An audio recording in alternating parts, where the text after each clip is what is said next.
I work at AFTV. I got Ryan with me. Just lost 1-0 to Liverpool here at Anfield. Ryan, what did you take from today? You normally look at some things you say, I've told you so, and there'll be negatives and stuff, but today, a 1-0 defeat. I know it's heartbreaking as an Arsenal fan to see that, considering I feel like Arsenal played really well today, but what did you take from it? We had FJ here who said it was a pre-season, it was a friendly game, but it definitely wasn't out there. That guy chats pure waffle all the time, innit? But got love for him, but no, can't take him seriously. But I actually predicted that we'd lose this like 2-1. And everyone was like, oh, you're being so negative, as they say, you're being negative, I'm getting dragged, all of them things there. But you know what? After watching this game was worthy of a draw. It should have been a draw. It's one of them games there that someone was going to nick it. Yeah. That was what's happened. And I do have to give Raya a bit of responsibility for what's happened there because... What, in the free kick? No, let me land on the team. Let me land. He won centre, innit? He was dancing around. He was like, we were screaming in the crowd. I don't know about your side. We're like, nah, but you need to get in the centre. We can see it, man. But you know, I know goalkeepers do that. They put the wall there to stop that side. I know. But still, it's just, I do think, look, 35 yards out was like Declan. It's quite far. Robbie, Declan, he said it was like Declan Rice's. Yeah, it was. It was a... It's hit the post as well. Listen, that was a bad boy free kick. I'm not taking the thing away. All right, cool. But, you know, we have to take elements of responsibility. On top of that, Supermendy created that. Yeah, that's... And he got a yellow card for it. It was a rash thing. I'm not happy about that. I need to check it again. I need to see that. You know how it is when you see it live, innit? But I'm not happy about that. I just felt like today Ekitike and Gyökeres were silent. But putting it into context is exactly what I said. I've been screaming for a striker, but we need to give service to the striker. Like, well, go on for the thing. Like, what? Man's there. Man's waiting for runs. Yeah, and Martinelli's just out there skanking to the wing. Everyone's like, pass it. Bro, why is he not passing it? You know, and it was about... just on that, it felt like Martinelli at times, wasn't getting service either. There was times they could have passed it straight to him to feet, but they went the other way. No, I hear that, but when he did have possession, it was a mad thing. At least 3 times I could count.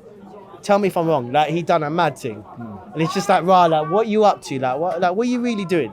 So, like, to me, I'm just feeling like we really need that left wing sorted out because if that's one thing to get that service for Gyökeres as well. What's your solution then for next game? We obviously got Forest at home. Would you make that change then, or would you look to try and keep Martinelli and play him into form? Do you know what? I'm so happy about Eze, but I do think Eze needs to be that guy that's putting pressure on Odegaard's place, isn't it? Okay. That's how I'm seeing it. Eze is a good Eze can strike a ball. You know what I'm saying? I want that. Look, Rodrigo didn't play for Real Madrid.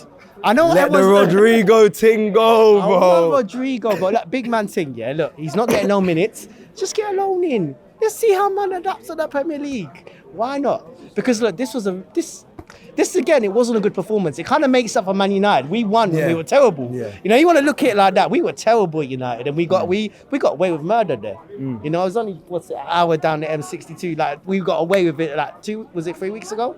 Yeah, something like 2 weeks ago. Yeah. See, I'm losing track of days. So yeah. But to be fair, no, 3. So it's match week 3. Yeah, no, you're right. 3 weeks. So but we got away with it there. Are you seeing more positive signs? Because I think I'm with you. And Man United, it wasn't good. But I now look at the squad, I look at the performance today. Yes, we didn't win, but you can see, okay, we're not going to be a terribly crap team. Because when I watched Man United, I was like, boy, nothing's connecting, nothing's clicking. But today, against they are a good Liverpool side, their 11 is. You could see positives, whether it was the build-up play. We had a lot of control of the game.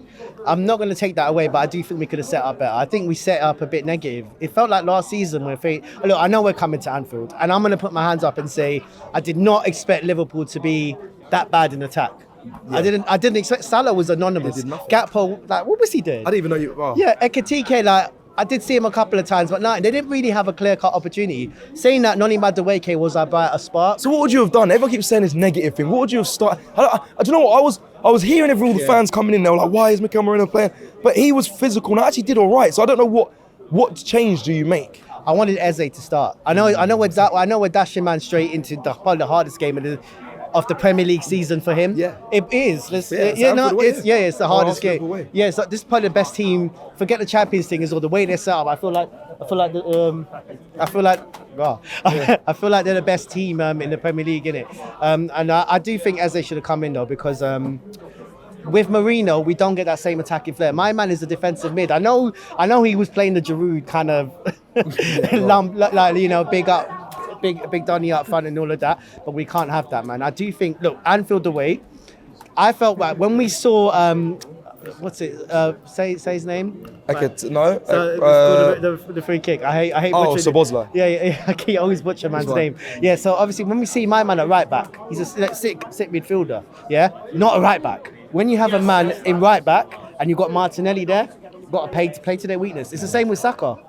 They thought about that worse. Obviously, Madueke done better than he should have, but that we thought he would. You don't. Yeah, no, he should have. He's a good player. Sorry, so let me not butcher Madueke. I think he's a decent player. Obviously, he's not Saka's level though, isn't it? But saying that with that left flank, we should have really gone at their right back. Their makeshift right back.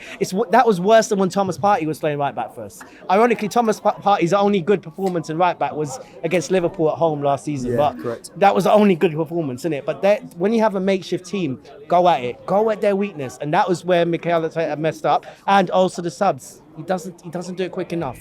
That we really should have changed up the game before the goal. You know, we could have won this game. I'm saying that as the guy that said we're likely, I believed we could win this game, but I thought we'd lose this game. And, sadly I was right. But if he actually made the subs, as he's made this mistake before, over and over again, learn from mistakes. Please learn from mistakes. Change it up.